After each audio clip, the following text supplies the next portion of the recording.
Okay, so today we will see a new topic that is called departmental accounts. Okay,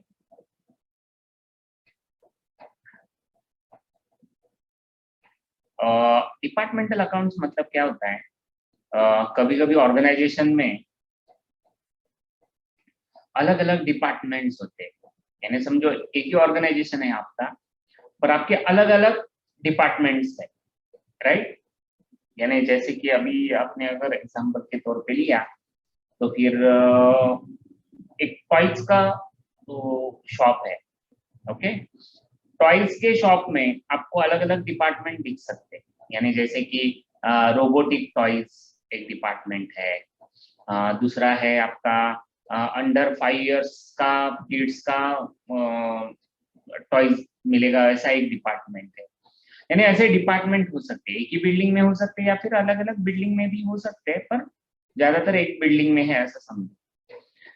तो कैसा होता है department account, यानी departmental accounting की जब बात आती है, डिपार्टमेंटल सब अकाउंटिंग रिकॉर्ड्स की जब बात आती है, तब आपको क्या करना पड़ता है, हर एक डिपार्टमेंट का, यानी जैसे रोबोटिक टॉयज है, दूसरा है किड्स अंडर 5 का जो भी आपका टॉयज है, उसका अलग अलग आपको रिकॉर्ड रखना पड़ता है। पर ये क्यों? क्योंकि आप जब फाइनल अकाउंट बनाते हो, कोई बता सकता है मेरे को फाइनल अकाउंट में क्या क्या आता है?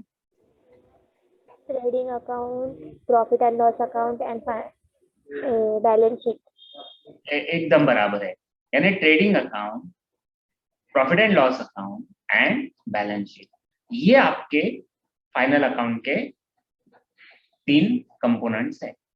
ये 3 कंपोनेंट जब भी आप प्रिपेयर करते हो, तब आपको ये डिपार्टमेंट वाइज करना पड़ता है। क्यों? क्योंकि हर एक डिपार्टमेंट कैसे परफॉर्मेंस कर रहा है, हर एक डिपार्टमेंट का प्रॉफिट कितना है, हर एक डिपार्टमेंट का लॉस कितना है।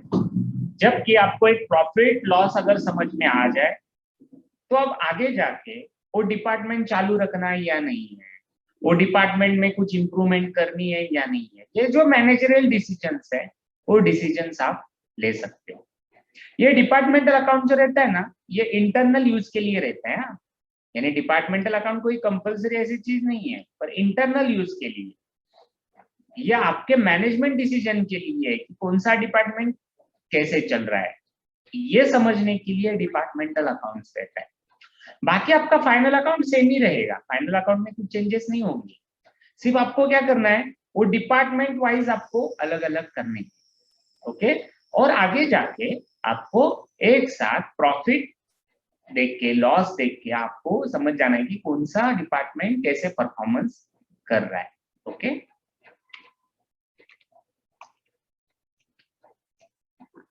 when there are number of departments, it is necessary to ascertain the profit or loss of each department separately. If only a single profit and loss account is prepared for the entire business, losses in some departments may be set off against profits in other departments.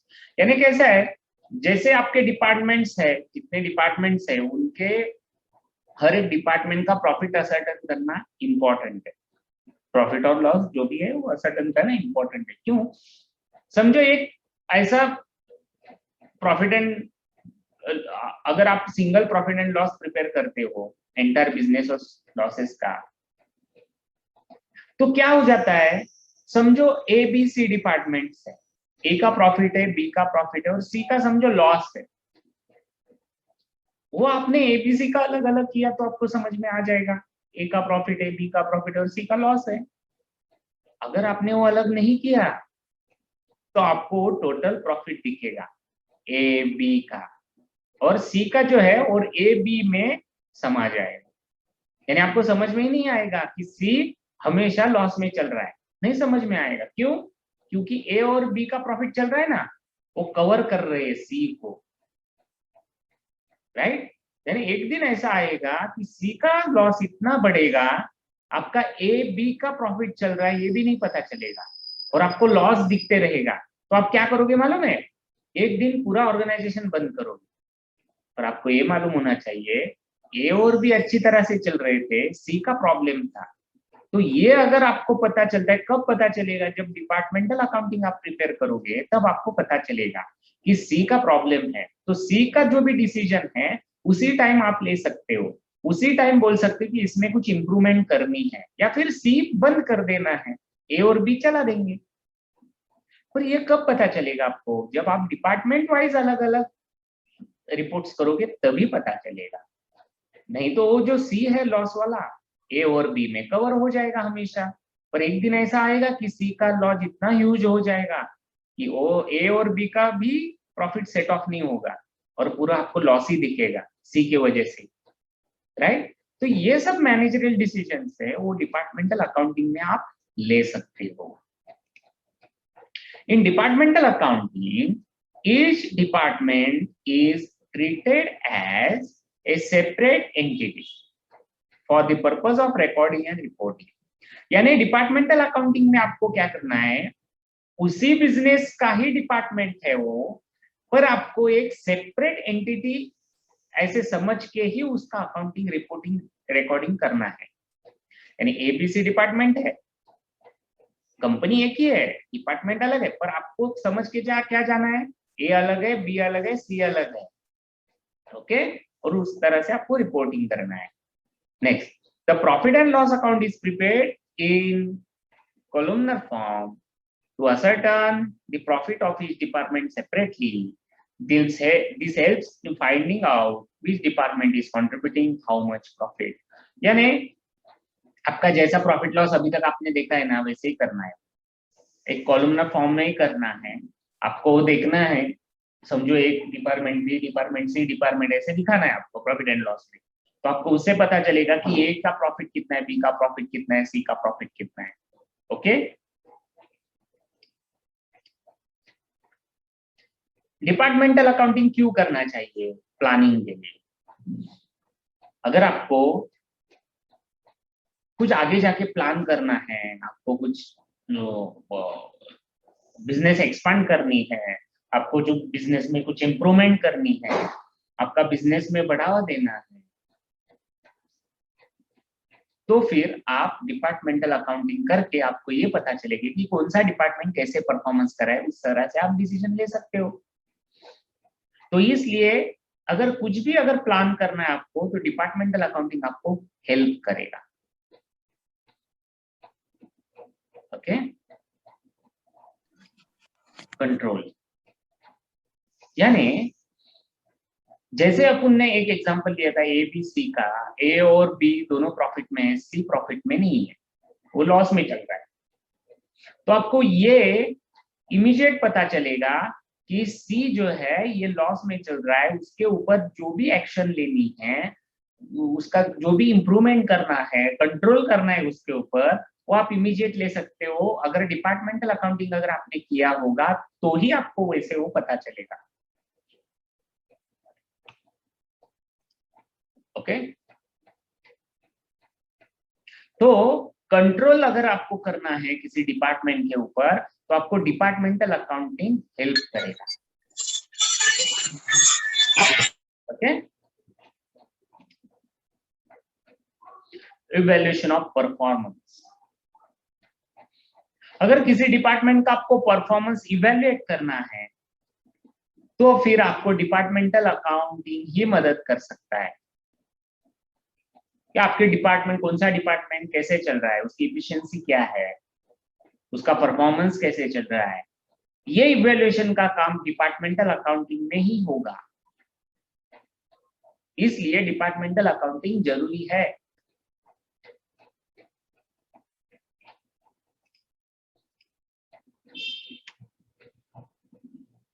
Okay, अभी देखिए ये chart देखिए, allocation of indirect expenses.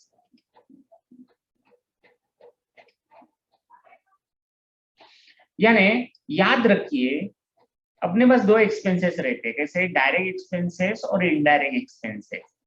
Direct expenses जो रहते हैं ना, वो directly आप आइडेंटिफाई कर सकते हो कि कौन से डिपार्टमेंट का कौन सा एक्सपेंसेस है, कितना एक्सपेंसेस है, ये डायरेक्ट एक्सपेंसेस में आइडेंटिफाई कर सकते हो। इनडायरेक्ट एक्सपेंसेस ऐसी चीज होती है, वहां पे आपको टोटल एक्सपेंसेस आते हैं पूरे ऑर्गेनाइजेशन के, उसमें डिपार्टमेंट वाइज अलग अलग नहीं कर सकते आप, वो डिफिकल्ट होता है करना। ओके, तो इनडायरेक्ट एक्सपेंसेस अगर आपको डिफिकल्ट है वो डिपार्टमेंट वाइज आपको वहां पे चार्ज करना, तो प्रॉब्लम क्या हो जाएगा, वो हर एक डिपार्टमेंट में झगड़ा होगा कि मेरा इतना एक्सपेंडिचर है, मेरा इतना एक्सपेंडिचर है, मेरा कम दिखाया, मेरा ज्यादा दिखाया, वो झगड़ा तो होगा, बराबर है। तो इसलिए ये झगड़ा ना हो और आपको एक्यूरेट एक्सपेंडिचर डिस्ट्रीब्यूट हो, अलोकेट हो, इसलिए आपको ये अलोकेशन कौन से बेसिस पे करना है उसका ये चार्ट दिया है, बेसिस ऑफ अलोकेशन।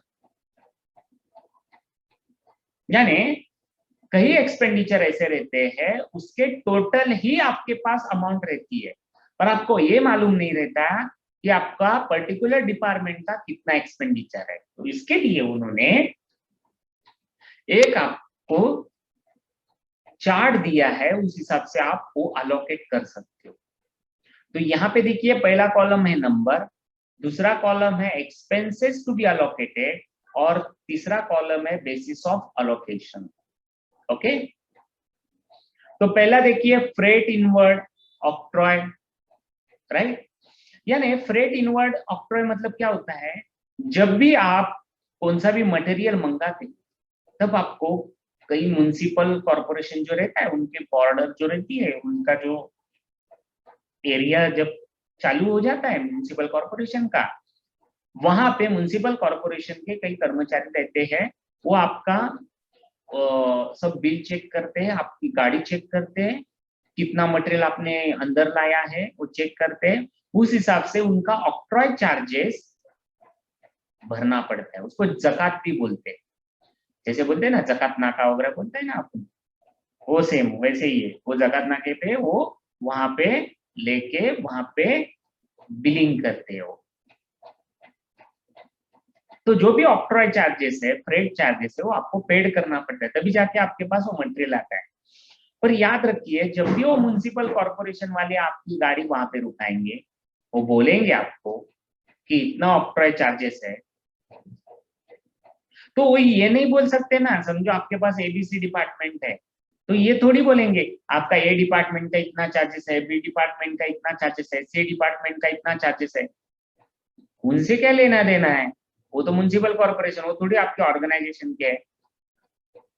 तो आपको टोटल ही लगाएंगे ना, आपकी ये टोटल ट्रक है, इस टोटल ट्रक में इतना मटेरियल है, उतना आपको ऑक्ट्रॉय भरना पड़ेगा, तो टोटल आपको रिसिप्ट देंगे ना, जो रिसिप्ट देंगे वो टोटल रिसिप्ट देंगे।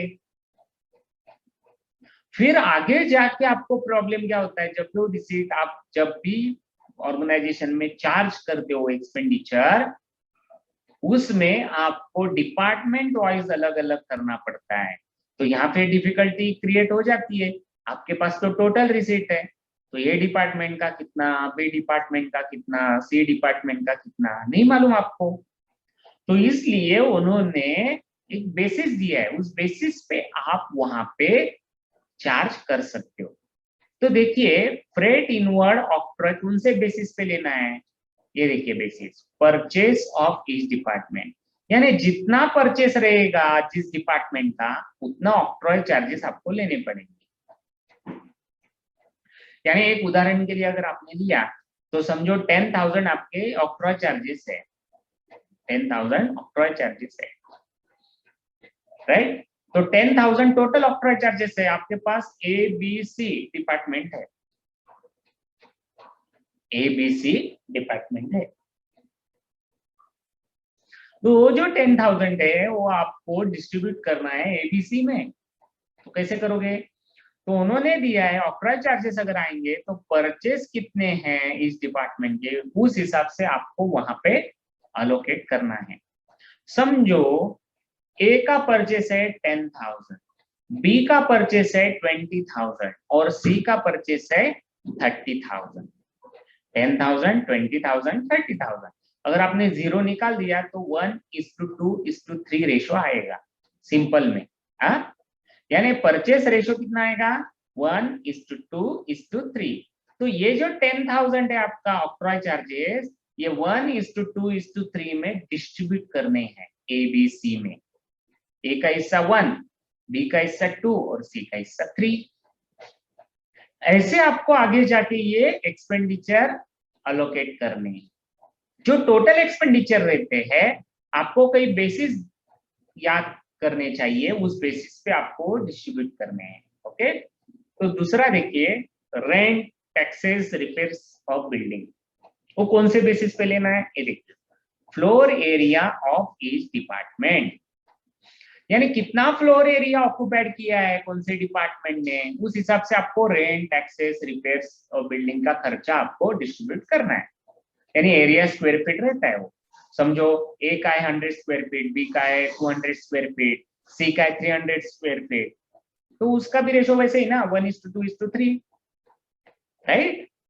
उस हिसाब से आपको डिस्ट्रीब्यूट करना है। नेक्स्ट देखिए लाइटिंग, तो लाइटिंग का खर्चा कैसे लगाएंगे आप, तो उसका भी दिया है उन्होंने basis of allocation, number of points in each department. इस डिपार्टमेंट का नंबर ऑफ पॉइंट्स कितने पॉइंट्स है उसमें लाइट के, उस हिसाब से लाइटिंग चार्जेस देने हैं। नेक्स्ट पावर चार्जेस है,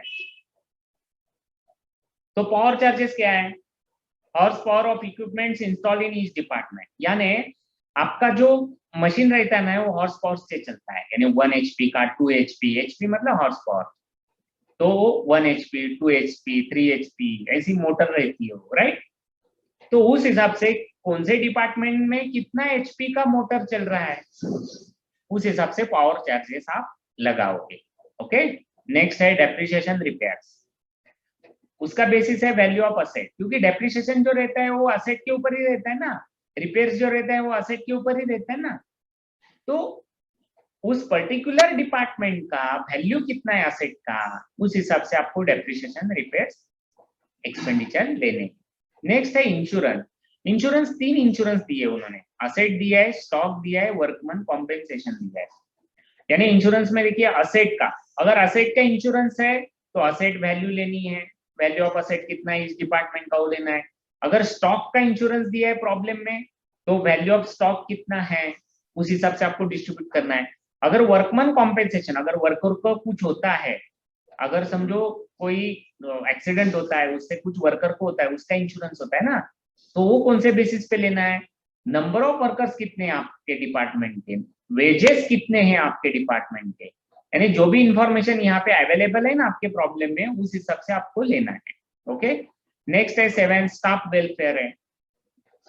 स्टाफ वेलफेयर एक्सपेंसेस कौन से बेसिस पे लोगे, number of worker in each department, कितने नंबर्स ऑफ वर्कर्स है इस डिपार्टमेंट, उस हिसाब से स्टाफ वेलफेयर लेना है। नेक्स्ट है कंट्रीब्यूशन टू पीएफ, पीएफ मतलब प्रोविडेंट फंड, और ईएसआईएस मतलब एम्प्लॉय स्टॉक इंश्योरेंस स्कीम।